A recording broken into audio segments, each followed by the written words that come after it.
Well, good afternoon. I'm so glad to have you here. This is such a nice group of number of people. We were a little worried because it's such a beautiful day, and I say, oh dear, maybe it's only gonna be the artists and myself, but that's okay because we like to document this, and that's why we're doing the video because we believe very much in education purposes. We upload it. We have a channel on YouTube. So I want to welcome you all and a special welcome. I'm so glad, César, you were able to make it today. César was going to go to had a previous engagement in Austin, but he was able to move some things around. Okay. So for all you who don't know, this is here the first gentleman with the hat is César Martínez, and we have then in the center Michael Menchaca, and to my right, Fernando Andrade.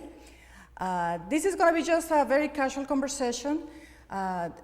Most of you know the theme of the show is to touch base on what's going on in the border in a different way, in a more settled way. We choose these four artists. Margarita Cabrera was not able to join us. She had to go back to Phoenix, where she teaches at Arizona State University. So we, I was interested on the work of these four artists for a while, and I think it's very relevant right now, and it has been, of course, in the news so much. So I just think that the four artists, they bring something else to the conversation. So maybe we can start with César. César Martínez, was born in Laredo, has lived in San Antonio for many, many years. He's one of the founders of the CONSAFO group, a very important Chicano group. He has had retrospective solo shows, one at the Magnay with the publishing of a book, and our former art-based artist in residency a few years ago. I can go on and on and on. And Michael is from San Antonio. He was born and raised in San Antonio. He went out to do his master's in fine arts at the Rhode Island School of Design. His master is in printmaking. And he's now, on the last few months, maybe 2 years, he is starting to work also with digital, with video work. And then Fernando is from Ciudad Acuña, very close here on the border, and has moved to San Antonio because of the violence, actually. A lot of Mexicans, well, there is a history, of course, since probably since the revolution, maybe even before, where every time there was a big house in Mexico, people will see at San Antonio as a heaven, as a place to come and maybe spend a few years and go back. Many of them didn't go back, they just stay here. So this cross-border situation has been going on for years. And of course, this land was Mexico, and before that was Spain. So we have a long history of, I think, of hermandad, of brotherhood between Texas and Mexico. I think most than a lot of other states. And this is, on my personal experience, that's how we came to San Antonio about 24 years ago because of the insecurity. It was more like personal insecurity while we were living in Mexico City. And we decided to give it a try, and here we are 25 years later, and this has been home, and this is where our daughters were raised and born. And anyway, but without much further ado, César, would you like to just start and just talk a little bit about your experience, about your work? A lot of people probably are familiar with your battles, and we also have some collages. And just tell us a little bit, and I also want to hear, and I want the community to hear about your exciting show next year in Chicago. Okay. Of course, my connection to this show was the theme of borders, perennial borders, and I was born in Laredo, Texas, which is right on the border. So I grew up with all of the border culture, and it was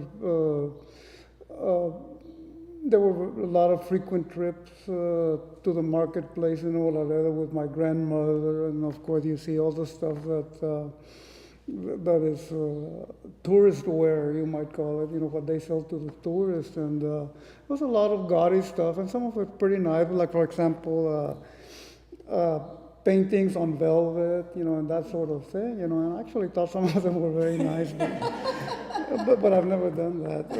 They were sold pretty much as schlock. And so some of the work in this show is sort of a reference to that, but I don't, personally, I put no value in schlock. Some people do, and it's okay, but I don't. I just have different, I want to take it somewhere else, to a better place. And so some of the collages that I have here in this little room here allude to that. There's one that has a bullfight theme, and that's because I took an interest in bullfighting way back. I was very young, maybe like 14 years old. I became like a fanatic about it. I even wanted to be one. And like I said, a big reference where imagery is concerned were all those bullfight paintings on velvet, but also bullfight posters that were very common in Laredo and that sort of thing. And so that is actually how I started painting. I always liked to draw. I was something that I say a lot these days, because I've come to terms with who I am and all of that, and how I came to be an artist, is that even though as a child, I liked to paint and draw and that sort of thing, I was not a prodigy. I wasn't great, in other words. But because I liked it, and because of my interest in not only bullfighting, but many other things, that made me do drawings of that. And then I started copying bullfight posters and that sort of thing. And some of them were pretty good copies, I think. But that is what got me into painting. Eventually, I would go to college and I would study art, because that's the only were the only courses that I could pass. I was never academically inclined. I pretty much, on my own, learned how to do what I do by looking at books and all of that.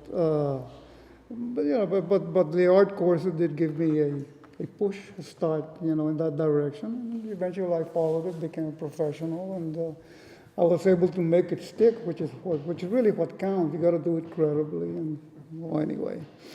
I am primarily known, I think. Well, over the years, I think I've pretty much established a lot of different types of work that I do within the concept of why I do what I do, which is Mexican-American culture, which at one time was suppressed, really. I mean, they didn't want us. It was hard to get any traction here in San Antonio. But I was fortunate that I did some projects in which I photographed the work that Mexican Americans were doing throughout the Southwest. And some people who, influential people in the art world, were seeing that something important was going on. It was certainly important to us. And they got wind of my project, and so I became a source when the first Latino surveys started coming around, so I was a source, and because of me, there were some pretty good discoveries, some pretty good artists from California and from San Antonio and from the Southwest. And eventually, the rest is history. And it's kind of ironic that here in town, I wasn't getting any traction, but I was being exhibited nationally, and we're talking about like museum shows and that sort of thing. And so I think the local art culture noticed me, because all of a sudden I'm in art magazines. My work is in art magazines, or they're watching PBS and there's a documentary and I'm in it, and so I think that's when San Antonio woke up, that they've got a big resource here, not only me. There's many other great artists here in town, and that have achieved prominence. And so, that was important. But anyway, that's my background. The characters that I'm known for, like, these big portrait type things, they're not really portraits, but they're characters. And the way that I work this series, the way that I conceived of it, is that, first of all, this was never considered proper subject matter in my own culture. The older people will say, well, I can see what you're doing, and it's nice, but they were sort of like saying it's not really proper for you to be painting these characters, because these characters had, I guess, a reputation for being hoodlums, which was not true. They were really young men. Yeah, there were some hoodlums, but they were basically young men pursuing a lifestyle that was popular at that time. Like these days, we have, in black culture, we have the culture of rap, and they dress in a certain way. They're not stereotyped, they're human beings. But the people tend to stereotype them, and the same thing has been said about this. But we were fighting stereotypes, so it's not like I'm going to be popularizing something, What I always went for was the human being that is there, the humanity of these characters, and I like to make them look real. But anyway, that's where the I guess that's where the trick is in making this.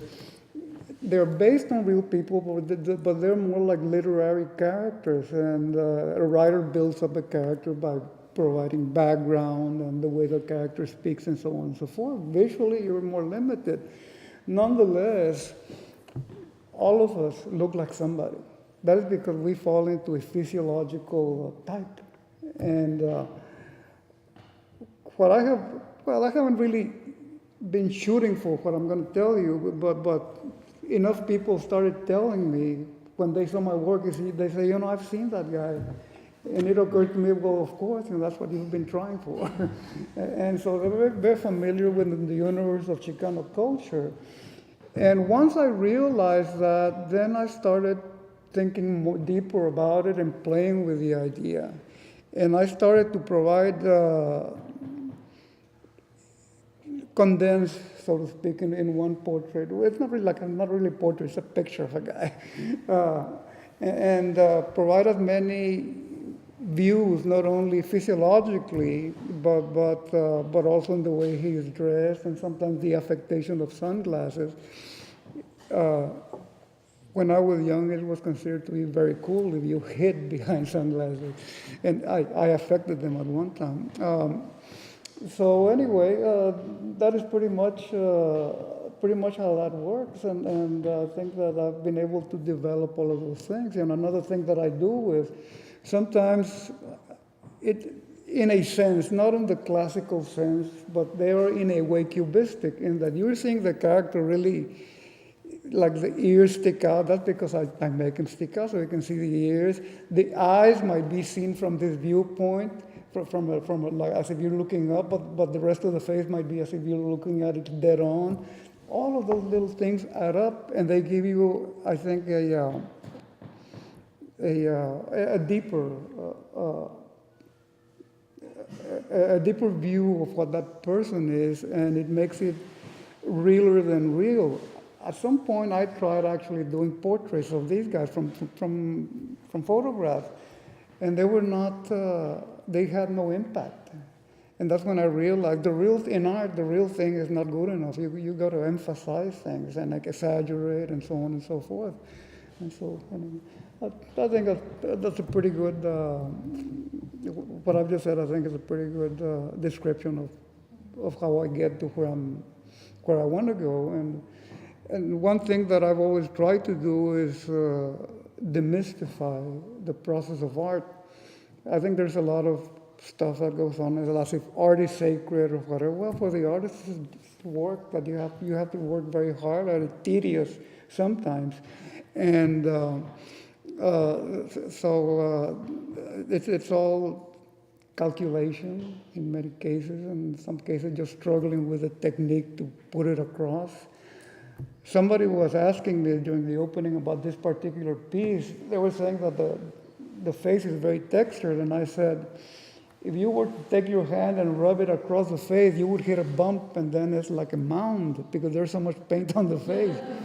The reason for that is I struggled with it. I struggled with it a lot. I could not get what I wanted. I could not get what I wanted until finally I got it.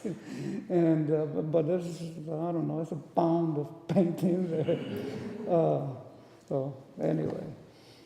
Thank you, César. I like to follow up, and I like to continue this conversation. I think with Fernando, because Fernando is also from the border, as César, but it's another generation. So I think your experience has been probably very different than César's. So if you can talk us about your experience and about your artwork, these beautiful, wonderful drawings and the sculptures specifically, that would be great. Yeah. So I guess I started drawing back in 2000 when I took an art one class in high school here in San Antonio over at Jefferson High School. So that's kind of when I started drawing. And then 2011, 2012, I lost a friend, a good close friend of mine that was here in San Antonio, born in Piedras Negras. So whenever my technique started, or not my technique, I think the concept of my work started changing to deal more with social political issues. Before then it was more, I used to draw a lot of cartoon characters or just from magazines. I used to do a lot of portraiture, just trying to copy the figure or the hair, the tones. But it was into, like I said, in 2011, 2012 that I started, I think, having a voice and more than anything, an observation of what was going on in Mexico and, where I was born. And I think the difference between what was happening then when I was growing up to what's happening now, the kids that are growing up now. So when I was a child, I remember, going to school with my cousins and my friends, walking to school or riding bikes to school, or after school we'll play soccer. We used to make up games, a lot of games. But now, looking at, on the news, and I also have family that live there, so the stories that they tell me of what's going on now, I don't know, I just question, how is it, this is definitely going to have an effect on future generations. The kids that are growing up now with this violence around them, or their family members missing, or drive-by, shootings at school. So all of this is definitely having an effect on future generations. So it was just me all my work deals with questioning, what's going on right now and what are the effects, that are going on. Even if everything were to, for some reason, clear up, no more violence, no more poverty in Mexico, or in the poverty, I guess, where I grew up. It still has, the kids that are growing up that grew, that saw that violence, they still have that, mentally affected, their minds. Some of them have anger.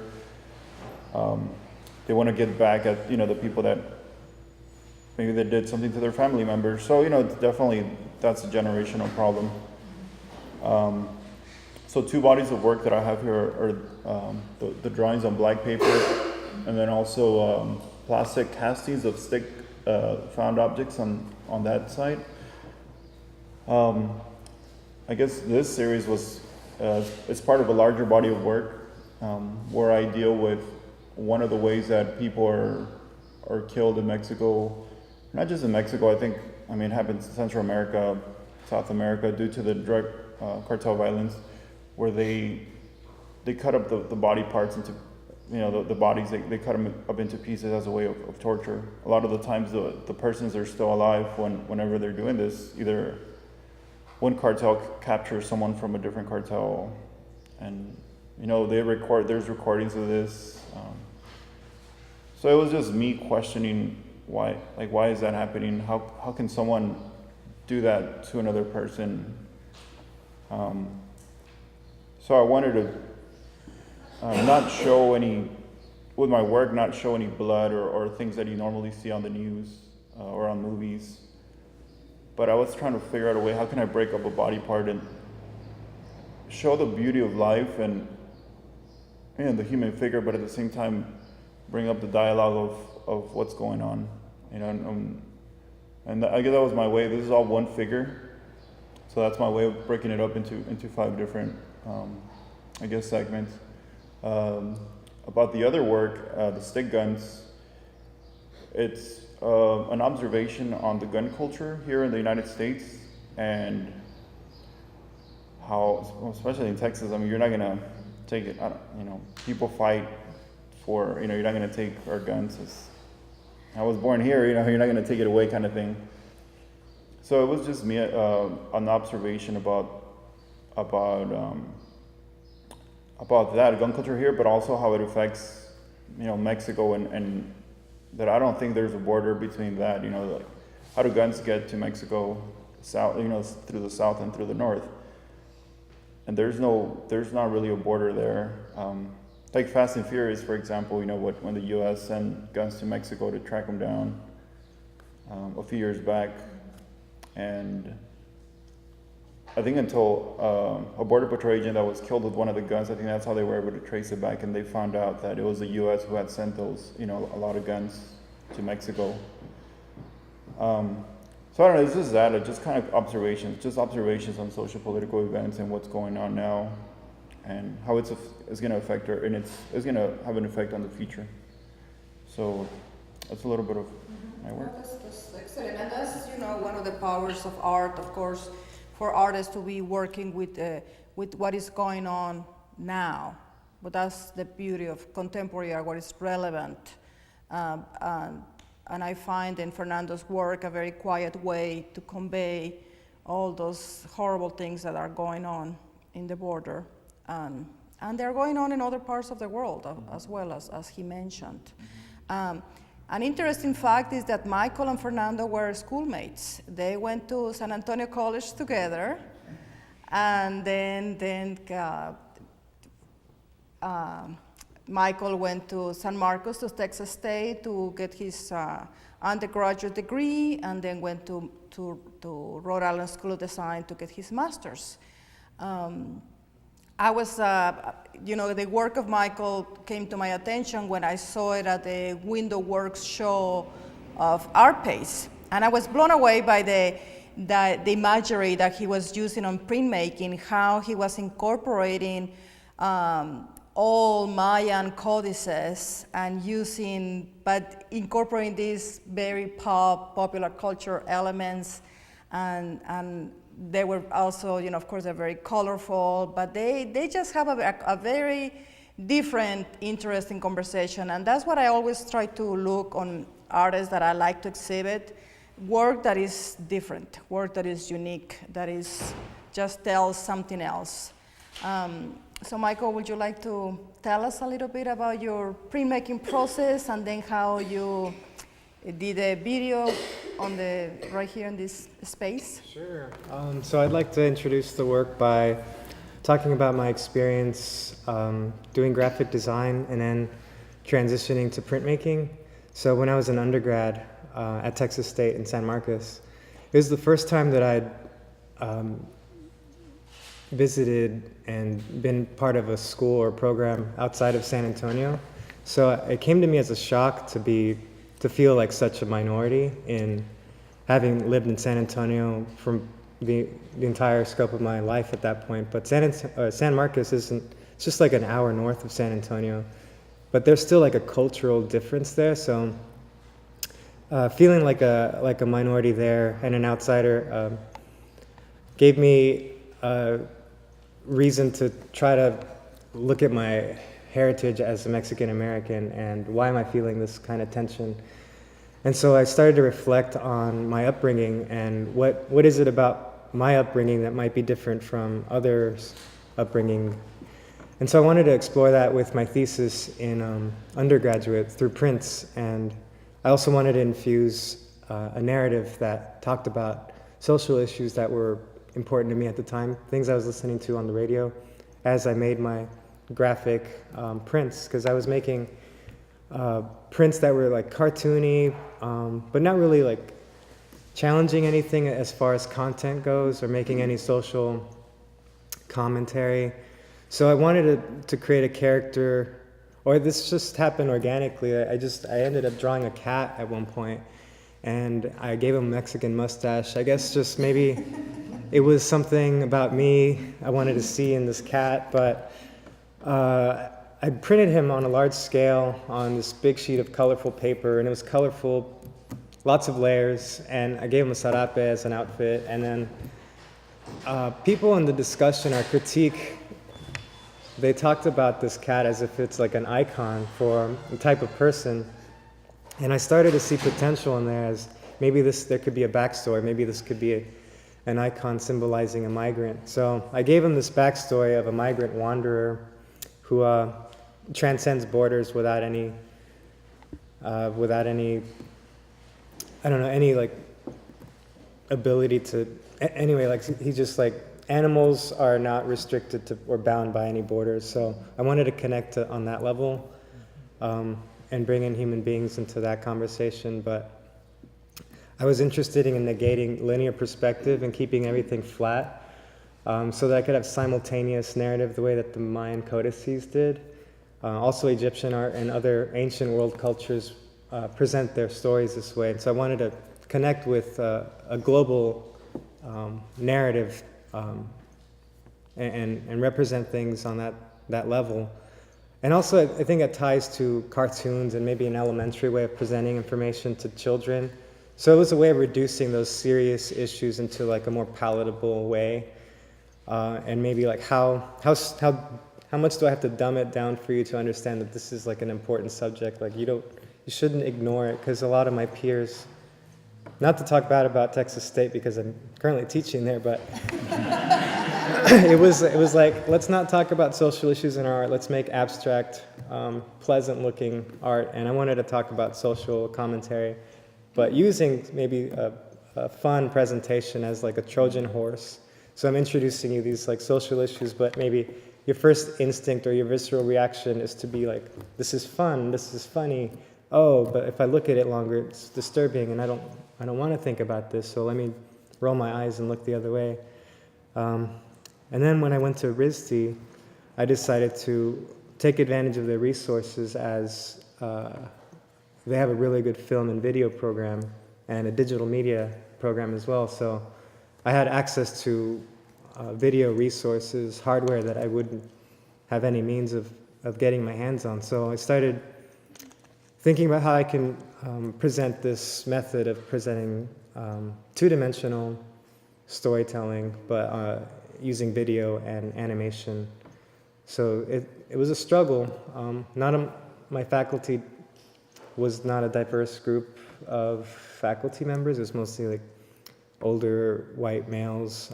So I didn't have that like a view, like not having like someone that I felt like could relate to the content. So it was more like a novelty at that point. And so it was challenging because I felt like I had to compensate for that lack of connection with any of my faculty members. And so it was a way to like explore the novelty aspect of the work, but trying to make that novelty as much a part of the content as it was previously with the prints. And so yeah, the difference between printmaking and video is one engages you. If I want to talk about it in terms of media studies, like Marshall McLuhan he's a media studies philosopher that I study, but he talks about cold media and hot media. And so cold media is one that that allows for engagement with the viewer, one that is inclusive, one that you can be educated with. And so cold media would be an example of printmaking, or printmaking is an example of that, where you're reading it and you have to look into it for yourself to understand it. I'm not doing the work for you, I'm presenting information, and you have to connect the dots and decodify the work for yourself. And with animation, I'm doing animation for you, so I'm sort of like your eyes, your senses, is what he called high definition of one sense, and all the other senses are sort of switched off. So you're sort of just stoned watching this video and watching these events unravel. And in doing that, I'm trying to take an objective point of view. In contrast with maybe Fernando's and Cesar's life, maybe being close to the events on the border, I feel sort of like I've taken an insider/outsider perspective, not having connections personally to the border, but having my family being from Acuña allows me to be more objective, I think, in that sense. But the work, I think, allows people who have personal connections to those events to see themselves reflected in these narratives. It's not really reflective of my story, but I think it's open to being seen on many levels. And so I'm interested in that, the potential of my imagery to be read on personal levels and objective levels, and yeah, as a prompt for talking about these issues that I don't want people to overlook, but in a way that could also be fun or as a novelty.